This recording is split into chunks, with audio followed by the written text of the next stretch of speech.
دهمین توتی ردلوریه. من همین 100 کلام صحبت میکنم. با شروع کرد خود ارزایی تموم.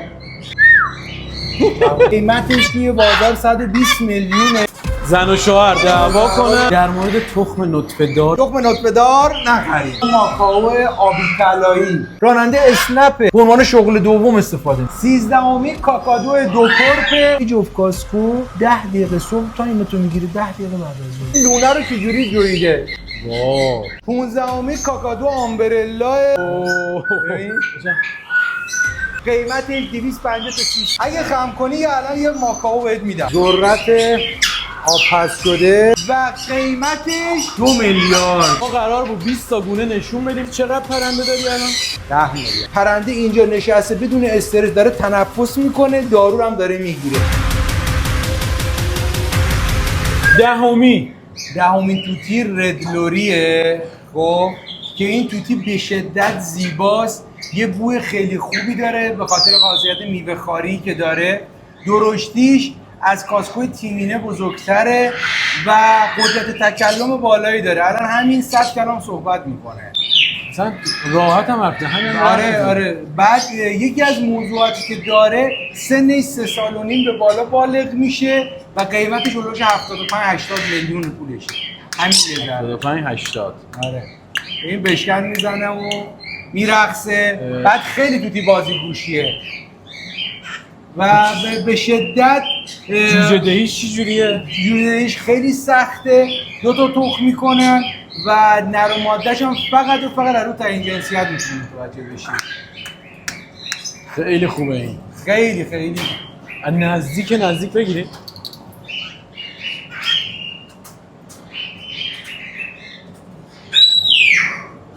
دوباره بریم رو بحث توتی ردلوری. ما شروع کرد یکی دیگه خود ارزایی کارهای بد. آره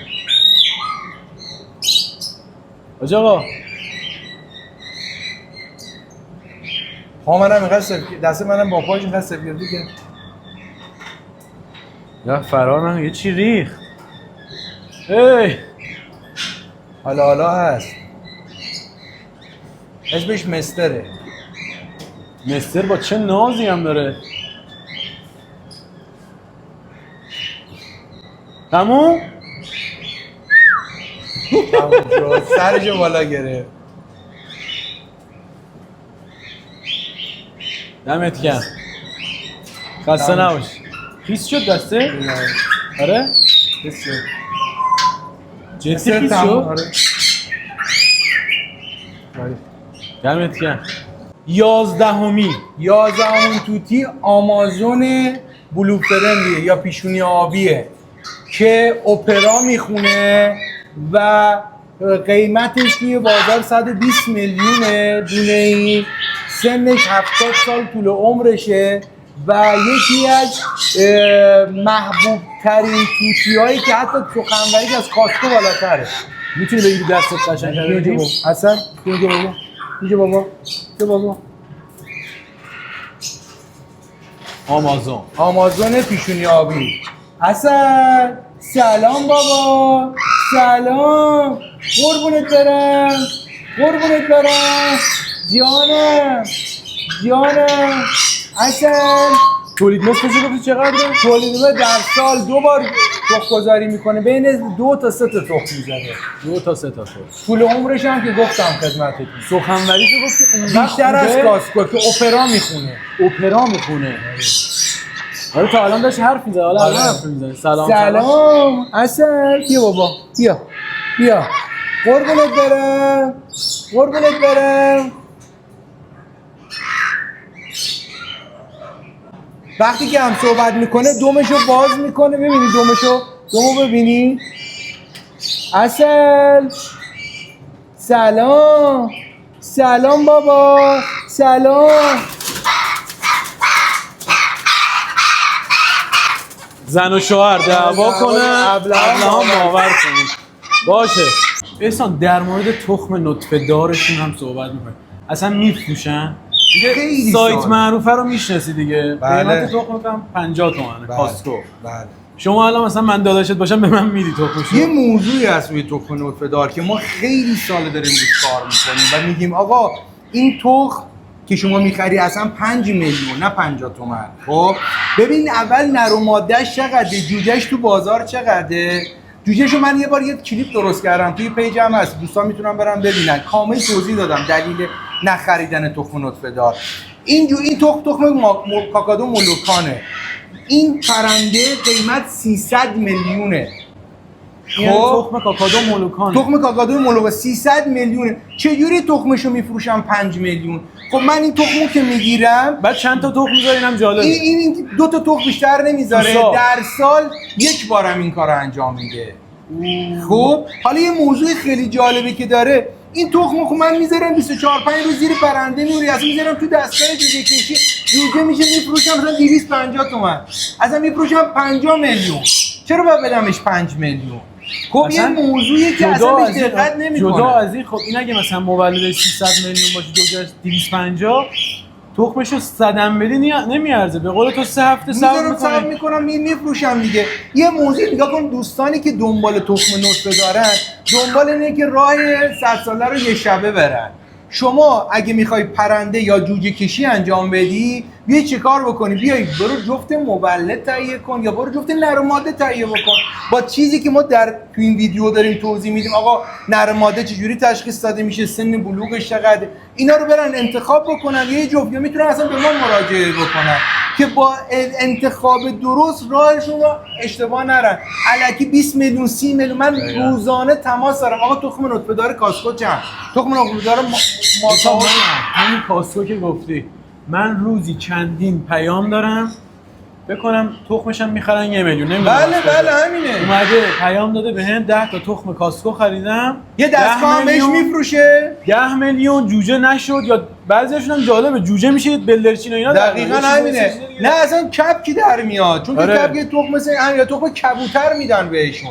اینا که اطلاعات نه. بعد تازه خیلی جالب میگن با ضمانت میفروشیم، اگه نطفه نزد دوباره برات میفرستیم. بله 30 میلیون از شما پول گرفته، دوباره تخم کپ 100 بارم برات بفرسته، هیچ فایده‌ای نداره. پس آقا تخم نطفه دار تهیه نکنید. من کاری با ماکیان یا چیزای دیگه، حالا خود نیما استاد ماکیان و موقع نه اصلا کاری به این ندارم. میگم توی نمیدونم مرغ و خروس اینا نمیدونم تخم نطفه دار، ولی توی توتیسانا تخم نطفه، چون که پرنده در سال 1 بار تخم میکنه، در سال 50 تا تخم شما نمیده. نه مرغای من در سال 150 تا 150. این کلا در سال 2 دونه تخم میذاره. هر چقدر هم تخم کوچیک‌تر جابجاییش اصلا درست. دقیقاً شما مثلا از ارومیه تخم می‌خرید تا بیاد مثلا اهواز، دیگه این تخم چیزی نمیمونه، هیچ چیزی دیگه نمیمونه. اصلا گرما میزنه، یکم دما بالا پایین بشه تو دستگاه جوجه کشی دیگه، خودت استاد دیگه، یکم دما بالا پایین بشه نطفه خراب میشه. حالا تو این جابجایی و اینا چه اتفاقی میفته که خدا میدونه. پس اصلا توی توتیسانا تخم نطفه دار وجود نداره، همش دروغه، همش. یه زمانی من استوری کردم آقا تخم نطفه دار دارم برای فروش، کلی من پیام دادم، گفتم آقا اگه یه روزی من مالک پورم، اگه خواستم تخم نطفه دار بفروشم بدونین دارم کلاهبرداری میکنم، پول لازمم چه کنم. آقا نخرید تخم نطفه دار، نخرید. 12 توتی ماکائو گلدن بلو یا ماکائو آبی طلایی که سن بلوغش 7 سال و نیمه و بین 2 تا 5 تا تخم میذاره، جوجهش بین 150 تا 180 میلیون فروش میره. چند بار در سال تخم میذاره؟ در سال 2 بار تا 3 بار تخم گذاری میکنه، بین 3 تا 5 تا تخم. و یکی از محبوب ترین ماکائوهای دنیاست، به خاطری که خشونتش نسبت به ماکائوها دیگه کمتره، با انسان خیلی انس میگیره. جوجه‌ای که رو دستمون بود جوجه ایناست. خیلی خوب ارتباط میگیره، خیلی بازیگوشه و قدرت سخنگویش از بقیه ماکائوها بیشتره. ماکائو کوچیک جثه. یه موضوعی که ما فراموش کردیم، ما کوچکترین ماکائو دنیا هم داریم. ماکائو هاش یا ماکائو سرشانه قرمز کوچکترین ماکائو دنیاست که خیلی زیباست، یا اصطلاح جغجغه است، خیلی قشنگ صحبت میکنه، ببین مثل جغجغه که تو کمدی سر صدا میکنه و صحبت میکنه. ماکائو سرشانه قرمز یا ماکائو هانس که قیمتشون؟ کوچکترین ماکائو دنیا، دونه 80 میلیون. چقدر تخم میذارن؟ این بین 2 تا 4 تا تخم میذاره در سال 1 بار یا 2 بار. خیلی تکثیرش سخته نسبت به بقیه، چون که شرایطش تا نپذیره تخم‌گذاری نمیکنه. حالا خیلی جالبه، شما میتونید کسب و کار رو توی خونه راه بندازید، یکی از اتاقای خونه. خیلی ها هستن که الان دارن این کارو میکنن و درآمد خیلی خوب داره. تازه کارمند دولت هم هست، به عنوان شغل دوم استفاده میکنه. من خیلی ها رو میشناسم راننده اسنپه، شغل دومش برنده، چون که میدونی چرا حدس میزنی چرا تو خونه میتونی راه اندازی بکنی و به عنوان شغل دوم میتونی استفاده بکنی. دیگه نمیدونم چالش ایجاد کردم بر کلهم یه جفت کاسکو 10 دقیقه صبح تایم تو میگیره، 10 دقیقه بعد از ظهر تمام. بقیش تو بیکاری یا آبادون. یه مشکل بزرگم داره. چی؟ نمیتونی یه روز نباشی. اصلا موجود زنده کار با موجود زنده اینه. یه مشکل خیلی بزرگه. تو همین جنگ 12 روزه من کامل منم بودم تو لونه دیگه. پرنده‌ام بودم، یعنی منم بودم دیگه. مثلا یه 2 روزم نمیتونستم برم بیرون. همینه دیگه. این سختی هم داره. اصلا کار نگاه کنید دوستان، چرا میگم اون علاقه رو که اولش برات گفتم، اگه تو علاقه داشته باشی میتونی پیشرفت کنی. اگه تو علاقه نداشته باشی با اولین ضربه، با اولین مرگ و میر تو پرندت ول میکنی. آره. ولی علاقه، ممارست تو کارت مطمئناً به پیشرفت میرسی. و اینکه مشاوره که درست کنارت باشه. خیلی از دوستان این مشکل رو دارن. مثلا من در روز خیلی تماس دارم، تماس میگه آقا ما رفتیم یه جفت آرا خریدیم، میخوایم ببینیم کی اینا میتونیم جوجه بگیریم. میگم خب آراهای چند؟ میگه جوجه سرلاکی. آقا آرا 7 سال و نیم بالغ میشه. تو تا 7 سال و نیم معلومی چه اتفاقی واسه خودت افتاده، چه برسه به اون. الان تو سالن دیدیم من کاسکو دارم که الان از سال 86 با منه. خب این اگه تغذیهش درسته، یارو این کاسکو گرفته 2 روز نگه داشته، برای 2 روز مرده. تغذیه درست نباشه، فرد نوشابه میده به پرنده، شکلات میده به پرنده، ماکارونی چرب میده به پرنده. شما ماکارونی میتونی بدی در شرایط که ما تمام این مسائل، ما چرا میگیم فرد اول بیا دوره ببینه، آموزش ببینه، یک شناخت کلی پیدا بکنه. 10 تا سوال بپرسه یه کار بلد. خب شناخت کلی پیدا بکنه. وقتی که شناخت کلی پیدا کرد، اون موقع خودش تشخیص میده که چی بره بگیره، اصلا چی بده به این حیوان بخوره. 13می کاکادو 2 کرپ. این کاکادو 2 کرپ یکی از گونه های کاکادوه که مادهش در سن بلوغ چشاش قرمزه، نرش چشاش مشکیه. یعنی سن بلوغ که شد بالای 2 سال و نیم 3 سال، شما بر اساس ظاهر میتونید نر و ماده رو تشخیص بدید. غیر از این حتما باید تست تعیین جنسیت بدید برایش. و خیلی کاکادو آرومیه، گردپر فوق‌العاده داره. اصلا کاکادوها گردپرشون خیلی زیاده و سن بلوغشون هم 4 سال و نیمه و طول عمرشون هم 70 سال طول عمرشه. قیمتش هم دونه 120 میلیونه. تخم کرده سالی 2 بار 1 یا 2 تا تخم میکنه. الان یه دونه گذاشته. بعد اون بالا رو ببینید لونه رو چجوری جویده. واو. چوب 10 میلو چجوری جویده، ببین برای لونه سازی. حتی این یکی لونه‌ای که من گذاشتم بالاش، این یکی هم جویده. در مورد تفاوت جفت مولد و یه جفت نر و ماده، یعنی نر و ماده بخری یا جفت مولد بخری، توضیح میدی بهمون اصلا؟ یا کن یه معضلی که اینجا وجود داره، فکر میکنن دوستان برن اگه جوجه بخرن، چون که مثلا ما میایم 10 میلیون رو حساب میکنیم، مثلا میایم 100 میلیون رو حساب میکنیم، میگیم 100 میلیون رقمی که معقولانه تره. میگه آقا من برم با 100 میلیون چی برم بخرم؟ با 100 میلیون خریدن نگاه کنید شما نسبت به شرایطی که ما توضیح دادیم باید انتخاب بکنی. حالا اینجا میمونی چی؟ جوجه بخری، نر و ماده بخری، ببری جفت مولد بخری. یه موضوع اینجا وجود داره، جوجه که بخری سنش خیلی مهمه. سن بلوغ شما باید بدونی این جوجه که بالغ میشه. عروس هلندی 5 و 6 ماه بالغ میشه، 1 ساله بالغ میشه. ولی یه چیزی مثل ماکائو 1 سال و 7 سال و نیم زمان میبره. کاسکو 2 سال و نیم 3 سال زمان میبره. پس شما سن بلوغ رو که باید بدونی، پس جوجه خریدن اشتباه بزرگه. یا اینکه میگه آقا من علاقه دارم توی باغ دارم میخوام نگه دارم، حالا دادن ندادن. یعنی دیدگاه بیزینسی نیست اصلا، دیدگاه علاقه‌ایه. اگه علاقه‌ای برو جوجه بخر. اگه میخوای بیزینسی فکر کنی، طبق پولی که داری و گونه‌ای که داری انتخاب میکنی مهمه. یه وقت شما میری توتی لوری رنگین کمان میخری، 1 سال 1 سال و نیم بالغ میشه. یه وقت رد لوری میخری، رد لوری چقدر بالغ میشه؟ میره تو مثلا 5 سال و نیم. تفاوت اینجوریه. پس شما باید بری بالغشو بری بخری. بالغی که میری میخری، حالا یه وقتایی که شما میخوای بگی آقا من تایم طلایی رو نمیخوام از دست بدم، چیکار بکنم؟ میگم آقا برو جفت مولد تهیه بکن از آدم مطمئن. چرا آدم مطمئن؟ که تضمین کنه اگه این جفت به شما کار نداد پس بگیره، تعویض بکنه. حالا این جفت مولد توی ریز جسته ها مثل گرینچیک، مثل خورشیدی، مثل راهب، مثل عروس هلندی، مثل برزیلی، مثل لوری زیاد پیدا میشه.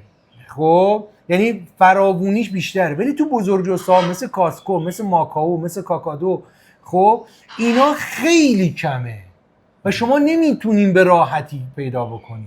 و مثلا تفاوتشو اونجا بهمون گفتی، مثلا تفاوت نر و ماده خریدن کاسکو، مثلا نر و ماده بخوای بخری، نر جدا ماده جدا میشه 90 تومن، ولی یه جفت کار داده بگیری میشه 250 میلیون. حالا یه موضوع دیگه هست، خیلی‌ها فکر میکنن اگه برن نر رو بخرن ماده رو بخرن میتونن جفت بزنن. باز یه چالشایی تو جفت زدنش وجود داره. میبینی نر ماده رو نمیپذیره، ماده نر رو نمیپذیره. مثلا فرد 100 میلیون کلا پول داره، 90 میلیون رفته خریده، حالا این دوتا همو نمیپذیرن، همو با هم دعوا میکنن، همو میزنن، مجبور دوباره بفروشه بره دوباره یکی دیگه بخره. خب این میشه باز یه چالش بزرگ که شما برین نر، اگرم میخوای نر و ماده بخرین، نر و ماده جفت شده تهیه بکنی با تضمین نر و ماده بودن. خیلی جاها باید 2 تا نر 2 تا ماده میفروشن. چرا 3 حالت شد دقیقاً. نر و ماده جفت شده، نر و ماده جفت شده کار داده که میشه مولد که قیمتاش فرق داره. اصلا نگاه کنین جفت مولد الان مثلا توی این فضای مجازی جوجه کاسکو 45 50 تومن گذاشته، جفت مولد گذاشته 70 میلیون. الان ما حساب کردیم جفتی که 3 بار به شما در سال جوجه بده 450 میلیون درآمد داشته باشی، چجوری میفروشیش 70 میلیون؟ بری پول سودی بگیری بیشتر سود میکنی. جفت نفروشی، دستگاه پول چاپ کنشو میفروشه، مگه کسی نمیفروشه؟ دقیقاً. یا پول خوب میگیرن، یا اینکه اگه پول خوبم بگیرن، خب جفت خوب بعد به شما بدن که ضمانت، یعنی فرد مطمئن باشه. اگر هم از این میگن آقا 70 تومن 80 تومن، آقا اینا جفت مولد نیستن، الکی دنبال جفت مولد، قیمت کاسکو اصلا قیمت جفت، اصلا دنبال پرنده ارزون قیمت مولد نباشین، مطمئن باشین مولد. تو هر صنفی هم اینا، همین صنف. ما خودمونم مرغ مولد زینتی درست حسابی نمیفروشیم مگر تو لک، مگر کارش تموم شده، مگر قیمت خیلی بالا. قیمت خیلی بالا اصلا همینجوریه. من برای همین میگم تو این صنعت پرنده مولد قیمتش حداقل 3 برابر بیشتره از یه نر و ماده. یا ما همیشه میگیم آقا 3 تا جوجه با یه جفت نر و ماده رو با هم بزن، حدودی میشه قیمت یه مولد. الان 3 تا جوجه کاسکو 150 تومن، اون جفتش هم 100 تومن. 14 کاکادوی تای زرده که قیمتی 150 تومنه. این کاکادو گرد پر زیاد داره، 3 سال و نیم سن بلوغشه و 2 تا سایزه، 3 تا سایز 1 2 3، ولی یکیش تو ایران خیلی کمه، 2 و 3 تو ایران زیادتره. اگه دور چشم پرنده آبی باشه سایز 3، اگه دور چشمش سفید باشه سایز 2. قیمتش هم که گفتم خدمتتون. و پرنده های به شدت رام و چلوندنی هستن. تاجشو میتونی بزنی باز کنه؟ آره. بال تخت فول رام. تاجش چی؟ نه تاج باز نمی‌کنه. تای زرد، کاکادو تای زرد یا سولفر کرست بهش میگن. خیلی زیباه. لپش ببین زرده.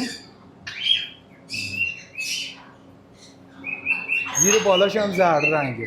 زیر دوم هم همینه. زیر دومش هم همین. در 15می 15 کاکادو آمبرلا که تاجش کاملا سفیده. این تاج که باز میکنه چون که مثل چتر میمونه اسمش بزنید کاکادو آمبرلا. قیمتش 220 میلیونه و این پرنده به شدت اجتماعیه. فول رام دستی. ببین چجوری اگه آموزش ببینه به هیچ وجه گاز نمیگیره. میتونی یک اوه این مثل چتر تاجشو باز کرده. بگن کاکادو آمبرلا. سن بلوغش 3 سال و نیم 4 ساله و یه سایز بیشتر نداره. این که سایز دروش سایز بیگ نداره. کاکادو آمبرلا یه سایزه. نر ماده‌ش هم تست تعیین جنسیت. سنم تا 80 سالم عمر میکنه. کاکادوها اصولا بین 1 تا 2 تا تخم میکنن. اصول کاکادوها اینه. 16می کاکادو مولوکان یکی از زیباترین کاکادوهایی که در دنیای کاکادوها وجود داره. تاجشو ببین، تاج نارنجی رنگه. قیمتش 250 تا 300 میلیونه. خب یه سایز بیشتر نداره این کاکادو و طول عمرش 75-80 ساله. بین 1 تا 2 تا تخم میکنه. سن بلوغش 6 سال و نیم. سن بلوغ این پرند 6 سال و نیم. بله. و در سال 1 بار نهایت 2 بار تخم گذاری میکنه. اونم 1 یا 2 تا تخم. حالا به نظر چجوری تخم نطفه دار کاکادو رو میفروشن؟ با 1 بار یا 2 تا تخم. یه کاری بکنیم تاجشو باز کنه. واو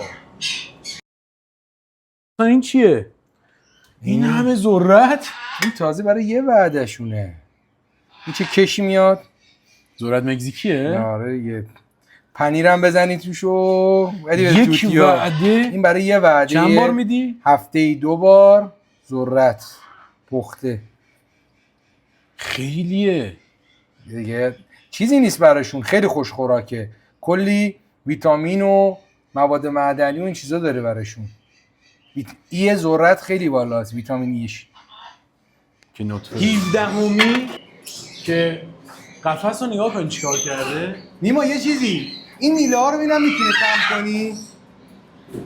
نه این میله رو میتونی خم بکنی؟ اگه خم کنی یا الان یه ماکائو بهت میدم. این خم کن. اصلا این تکون نمیخوره. ببین اینو چه کار کرده.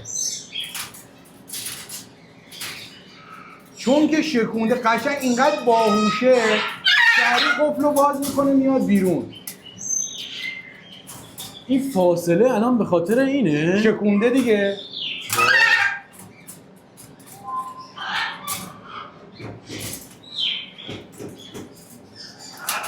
نپره روم خب.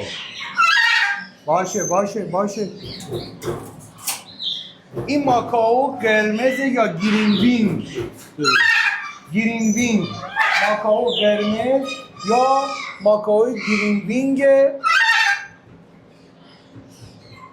این ماکائو سن بزن بیاد بیرون ببین میشه. از این ور میخوای بگیری؟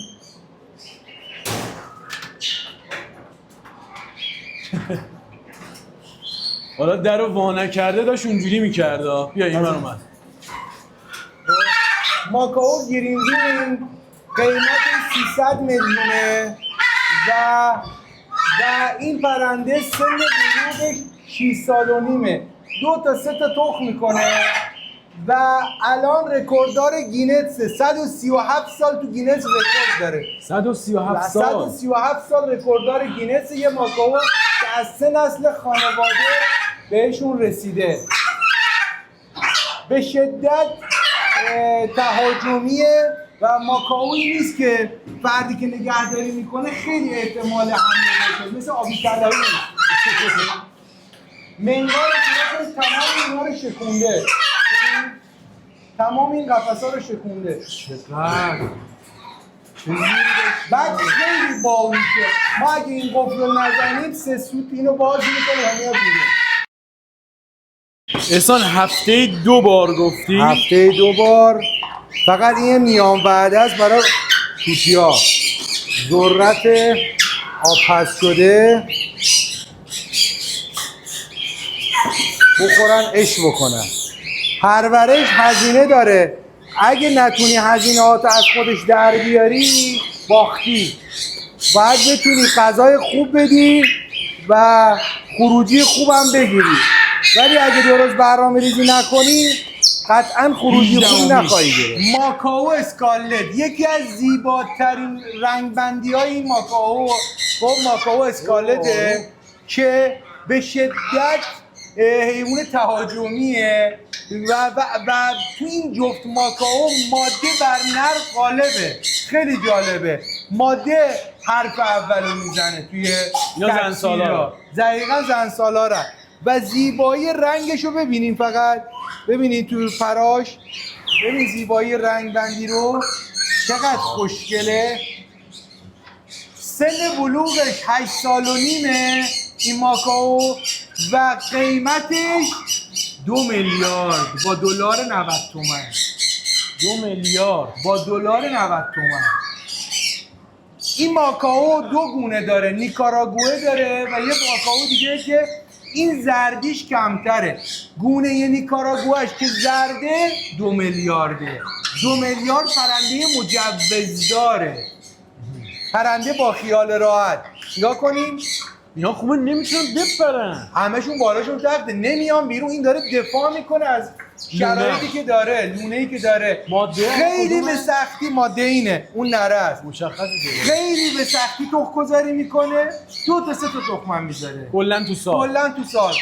خب و خیلی سخت جوری گرفتن ازش.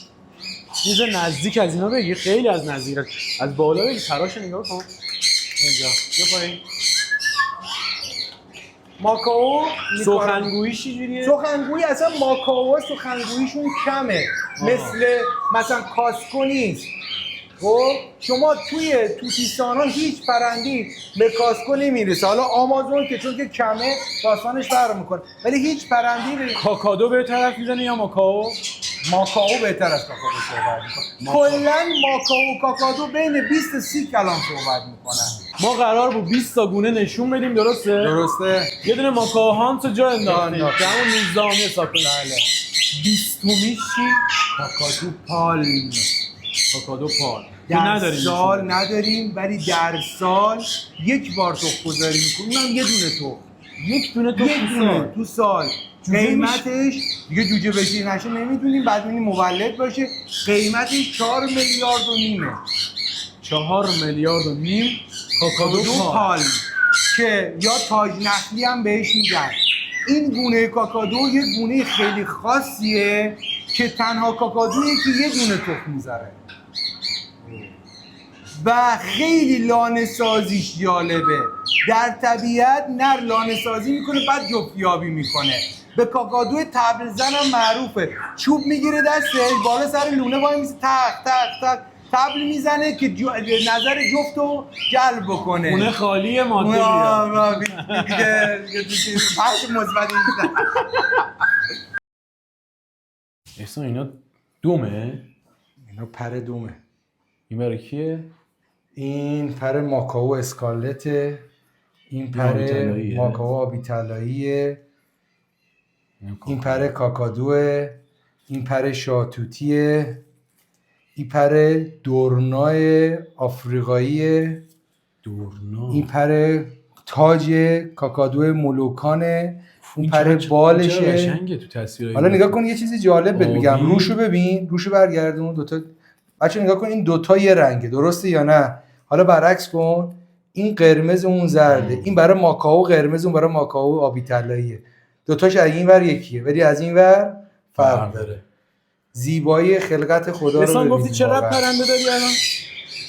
10 میلیارد توی 80 متر جا. دمت گرم. تکثیر درست یه چیزیه که همه انجام نمیدن. وقتی میگیم با یه جفت کاسکو یه شب پولدار نمیشی، یعنی این باید تجهیزات و علم و همه چی کنار هم. دقیقاً نگاه کنید چیزی داستان این من نوتوسنجی دیگه، درسته؟ بله. گفتم که پرورش دهنده حرفه‌ای باید تجهیزات حرفه‌ای داشته باشه. شما بعد از یک مدت زمان که پرنده‌ها به سمت بزرگجثه رفت، باید تجهیزاتت خوب باشه، باید با کیفیت ترین تجهیزات رو داشته شما باشی. شاید این دستگاه استفاده نکنی اصلا، ولی باید باشه. یه جا می‌بینیم ماده افتاد خدای نکنه اصلا مرد، نه ماده بعد از 2 روز خسته شد، رو تخم بلند شد، بعد از 6 ماه 7 ماه 1 سال صبر کردن الان تخمو گرفتی، می‌بینی ماده بلند میشه، میذاری توی دستگاه و جوجه میتونی بگیری. میکروسکوپ احتمالاً برای مدفوع. دلیلی که ما میکروسکوپ، چون ما دامپزشک داریم، دامپزشک مخصوص سالنمون داریم، هفته 1 بار میاد تمام مدفوع پرنده ها رو چک میکنه، به خاطری که ندیم بیرون فضله رو چک بکنه یا دامپزشک نخواد ببره زمان بخوره، همینجا میاد چک میکنه، مانیتورینگ میکنه، مشکل داشته باشه دارو تجویز میکنه و پرنده ها میرن تو سیکل درمان. اون چیه؟ این دستگاه نبولایزره. این نبولایزر حرفه‌ایه. این نبولایزر رو ما برای چی گرفتیم؟ پرنده هایی که بیمار میشن وصل میکنیم، این قسمت این دستگاه نبولایزر داره، وصل میکنیم به دستگاه آرکام، پرنده میاد توی این دستگاه چه کار میکنه؟ از طریق استشعار، از طریق تنفس دارو رو میگیره. دارو رو ما تو این میریزیم، این وصل میشه به این صورت به اینجای دستگاه و پرنده اینجا نشسته بدون استرس داره تنفس میکنه، دارو هم داره میگیره. دیگه نه آمپول تزریق میکنیم، نه اینکه به پرنده استرسی وارد میکنیم.